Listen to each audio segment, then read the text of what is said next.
Hi guys! Hey! Welcome to another video. In this video we'll be doing the last of this mini series of top 2s and we'll be finishing it off with Animal Kingdom.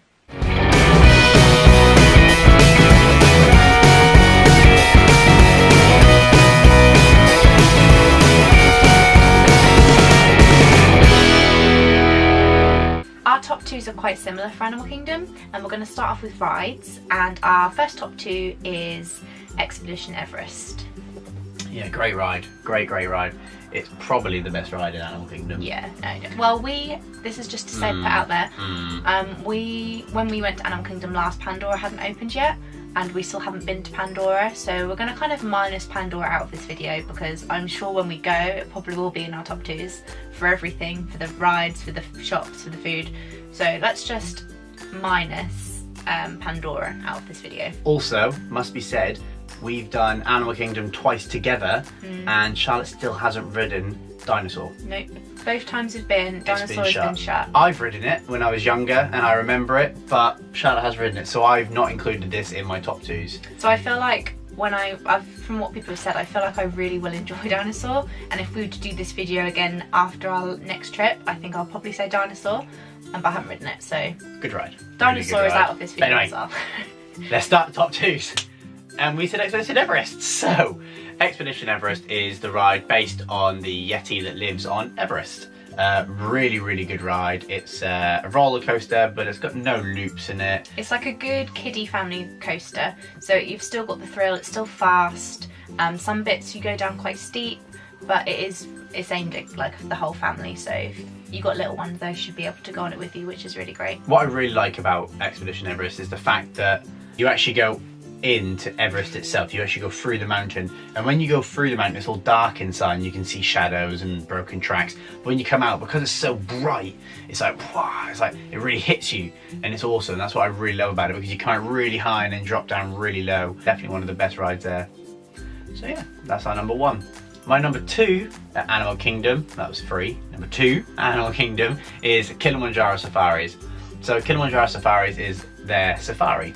You queue up and you get onto this massive truck. It's ginormous, and you go off into effectively their Kilimanjaro area, and it's got various kinds. You've got lions, zebras, giraffes, the bongo tree, which is a tree with no leaves apart from one time of the year, which you'll learn about when you're there.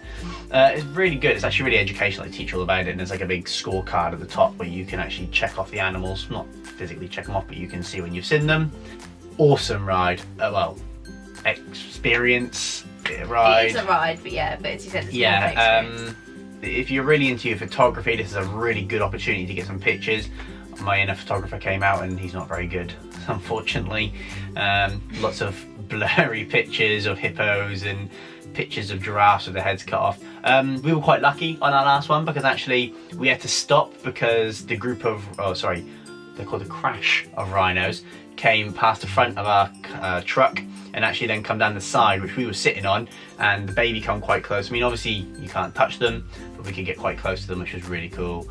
And it's good to go, they recommend kind of in either the morning or in the evening, because that's when they feed the animals, so all the animals are out and about. We've been before kind of in the middle of the day. 1, it's really hot, and 2, all the animals are kind of resting, so they're either laying down or they've completely gone into their beds so you don't see them. So I recommend either going first thing in the morning or last thing at night. If you go in the middle of the day, you won't see the elephants because the elephants go to the right to the back. If you come in the morning, their food is at the front of their area, their paddock, I think it's called a paddock, at the front, and that's where all the food is. They come to the front to eat. But yeah, that's awesome. You get to see that if you go in the morning. So definitely top tip, Kilimanjaro's in the morning. Okay, and my second top 2 is It's Tough to Be a Bug. So the first time I went to Florida with Jez, it was actually closed for refurbishment as well as Dinosaur. That was an awful day at Animal Kingdom. And so I only went on it for the first time on our last trip when we went last year, and I absolutely loved it. I think we went on it 2 or 3 times. I mean, you could class it as a show, but there's not actually that many rides in Animal Kingdom. But really, when you compare it to actual shows at the park, it's not a show, it's now becomes a ride. Because there's no people involved, it's all on a screen. Yeah, so it's really great. It's like a 4D show, really well themed, and a bit part of the show that I really loved actually is when you queue up.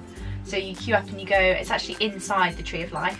So you go underground, and they've done it out so it looks just how it does in the Bug's Life film when they're all under the tunnels, and there's kind of posters all around, and they're kind of like bug themed. There's like an Annie poster, but I can't remember what it was called. Anti. Yeah, it was like Auntie. And they've got like in the background you can hear classic Disney songs, so you can hear like Tale as Old as Time, but it's like bugs, like the noise of bugs. High-pitched crickets and stuff. Yeah, it's really great. It's fun. It's really fun. It's really great. And also, if you want the opportunity to get close to the tree for pictures and actually to get a touch on it, you can touch the tree. You can get close enough to touch it, and you get close enough to see the little animals. So from a distance, you can see the tigers, the hippos, and the ones big engraved ones. into the tree. But when you get closer, there's little geckos and little frogs and stuff that you don't see unless you get that close, and that is awesome. And you get these cool little 3D glasses that make it look like an ant. So it's always a good Instagram right there. It's really cute. Okay, so our second category is restaurants, and the first one is exactly the same. It's the Tree Bbq. So the Tree Bbq is included in the dining plan, which we will do a whole video on one day about various different places and stuff, but it's included in the dining plan. So you go in, you pick your meal. I had 2 massive racks of ribs, and they were huge, and I'm not ashamed to say I couldn't finish them. It was far too hot. And he can eat a lot, so that's definitely saying something. Yeah, it was pretty big, and the only thing about Tree Bbq that I didn't like is the fact that it's all outdoor seating, so there's no air conditioning, no actual sort of cooling down. That is something you have to consider when you go to Animal Kingdom, is majority of the park is outside. It's hot. It's very hot, and you struggled quite a lot. It's actually on the day because of the heat. They've designed it that way on purpose so that it is hotter than all the other parks, because it's based in Africa, India, Asia, all these different places, and it's supposed to be hot. So that's the idea of it. They've made it so it is hot. There are shops with air conditioning and places like that, but anyway, that's another time, another video. But Tree Bbq is amazing. The quality is really good. Amazing place to eat. Definitely worth trying out. Okay, and my second top 2, obviously my first one was the same as Jez's, but my second one was the Yak and Yeti. So you've got kind of 2 options for the Yak and Yeti. You've got the sit down kind of table service restaurant, and then you've got the quick service restaurant, which is similar to Tree Bbq. It's outside, but kind of under like little sheltered parasols, and they only do kind of a small selection of what the table service restaurant does. Obviously, because we were on the quick service dining plan, we just went to the quick service Yak and Yeti, and it was really nice actually. It's kind of very different foods to the standard kind of like Disney meals, as people assume it's just burgers and things, but it's really not. I think Jez had kind of like a sweet and sour kind of chicken with rice, and I kind of had like, it was like an Asian, I think it was called the Asian hot dog, and it was a like a spicy hot dog with like different types of coleslaw and things. It's really different. So if you kind of don't like the standard burgers and chips, go to there, because there was such a variety of different cultured food, which was really nice. Their rice was really good. Like, I don't like soggy rice, but their rice was really good. It was like sticky, really delicious. So my number 2 is Tusker House, which is a restaurant which you have to pre-book. You can't just turn up. Well, they might allow you to turn up sometimes, depending on the periods and times of the year and stuff, but we definitely have to pre-book. It's a character dining restaurant. So what they do is when you arrive, you go up, you say, you say who you are, and then when they call you in, they go, the Strachan Adventures or the Strachan Expedition or something like that. Is awesome. And then you basically go in and they show you all you can eat buffet, which is the breakfast buffet. They take you to your seat, and then you sit down, and then the characters come around. So you've got Mickey, Daisy, Minnie, Goofy, no Donald. Really good. They were really interactive as well. Really interactive. I don't think the characters are there all day. I think it's just kind of morning and dinner time, I think. I'm not sure if the restaurant's actually open for lunch, but it's not all day, I don't think. But we went for breakfast when we went. And they have this juice called Jungle Juice, and I can't remember what's in it. It's like a mixture of fruits. Yeah, like tropical fruits. It is amazing. I can't actually remember how much it was. How much was it? It was like, I think it was like $35 each, and it's like all you can eat. And they had a great selection of food. They had kind of your hot food, so there was like bacon, sausages, but then they had kind of different stuff. They had like Asian themed things as well. They had loads of stuff. And they obviously had like cereals and yogurts and fresh fruit and Fruit Loops. And they had kind of ridiculous amounts of pastries and things as well, so it completely fills you up for the day. Yeah, and Tusker House is the reason I feel I didn't get to finish my ribs at Tree Bbq, as I said earlier. It's the same day. So I had the all-you-can-eat breakfast at Tusker House, and then I tried to eat 2 massive racks of ribs, and probably about 3 hours later, my small English stomach couldn't take it. Tusker House is amazing if you've got little kids, or even if you haven't, because we just went with the 2 of us and we really loved it. And that's the great thing about the characters and all the cast members and stuff. They don't differentiate from kids to adults. It's just they're in character and they will play with you and they'll just be themselves. Mickey will be Mickey. He won't not interact with you just because we're both older and we're not got kids. He still sits down and he tries to nick your food, and he'll try your sunglasses on and all this kind of stuff. And that's really what made the breakfast awesome. It was actually the first character dining experience we ever had at Disney, and we've already planned to do another one when we go on our next trip. So it definitely was a good start for us. Yeah, really good start. Introduced us to character dining. So the next one is going to be shows and parades. Now, there's not really any parades at Animal Kingdom. The closest they've got is street parties, which we actually walked into one, which you'd see in our videos. We have a little bit of a party in the street. But that's the great thing about Animal Kingdom. You can, because it's so diverse in the areas you go, you'll be walking along and all of a sudden some guy and still come flying past you playing a drum and everyone's following him and dancing, and it's brilliant. It's just so full of life at Animal Kingdom. It's great. So the first top 2s is actually exactly the same, and for us it's going to be the Tree of Life Awakening. So the Tree of Life Awakening come in last year, 2016, and it is phenomenal.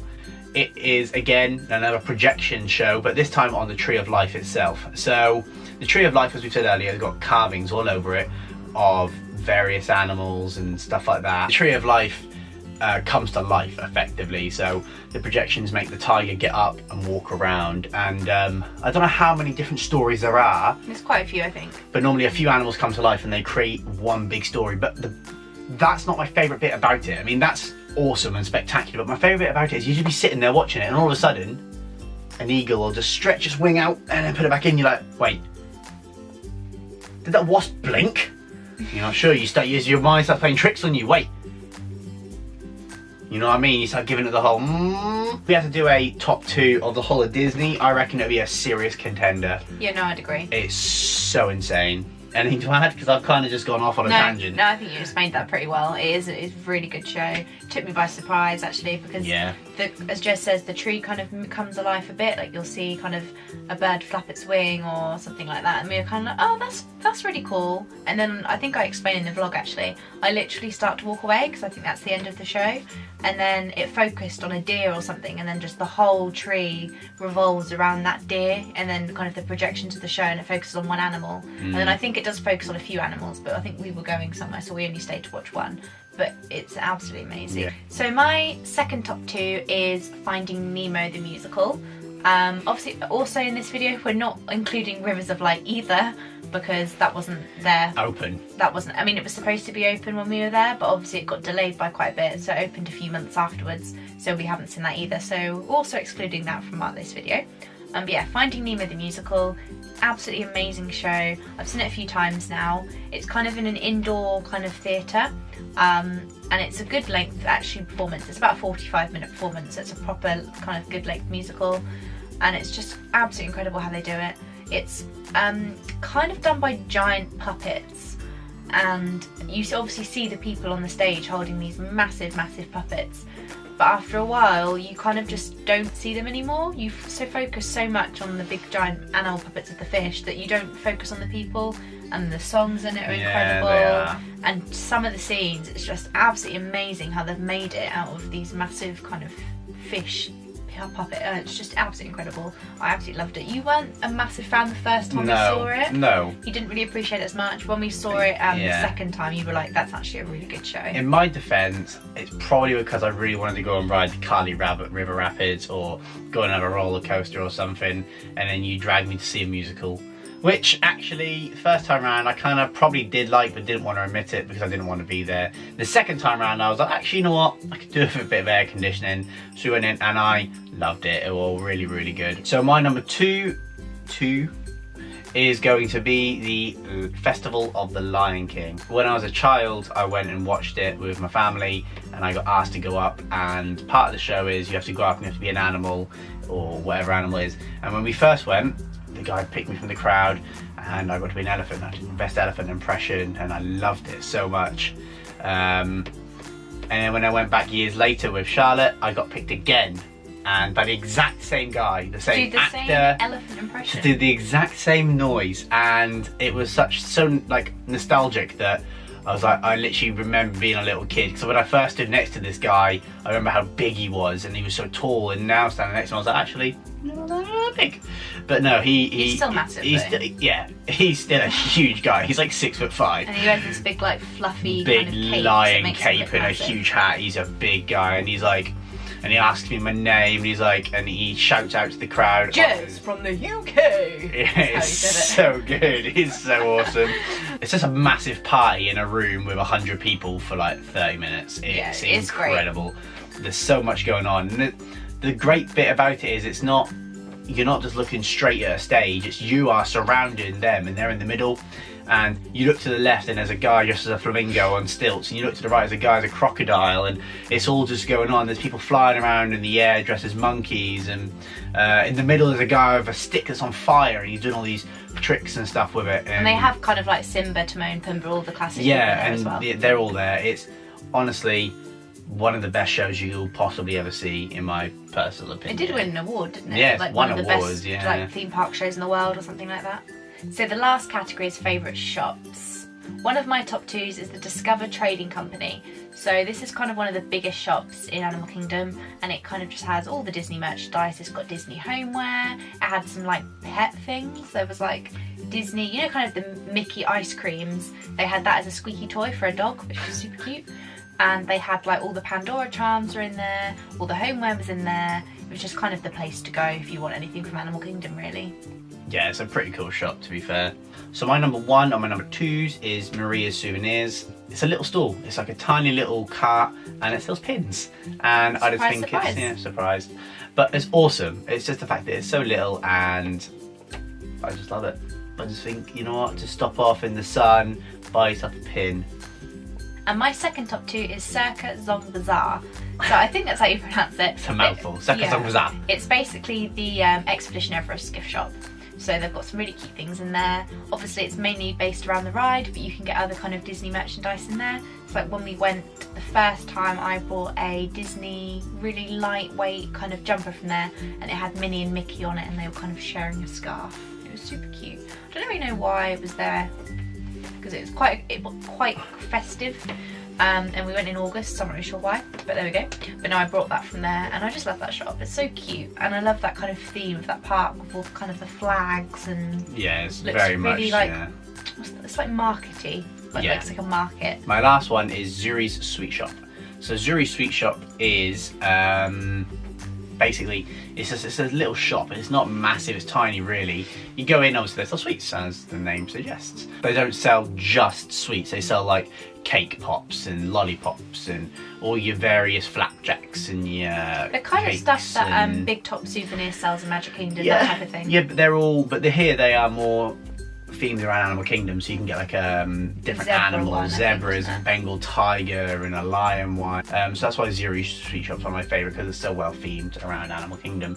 So yeah, that's it. That's our top twos finished for Magic Kingdom, Epcot, Hollywood Studios and Animal Kingdom. Thank you for putting up with us for another 4 videos, and we hope you enjoyed them. And if you are liking our videos, please make sure you subscribe, because all the support we get is brilliant and makes us want to do more and more videos. Keep your eyes peeled, guys, because for the next video is going to be all about Disneyland Paris, because as you're watching this, we are 3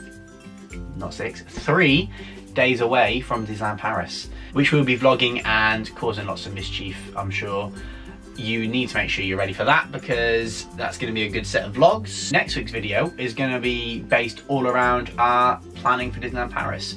What we've done, where we booked it, the things we're going to plan to do, the restaurants we want to eat in, everything. Don't forget to like it, go subscribe, and we'll see you guys later. Bye. Bye. See you later.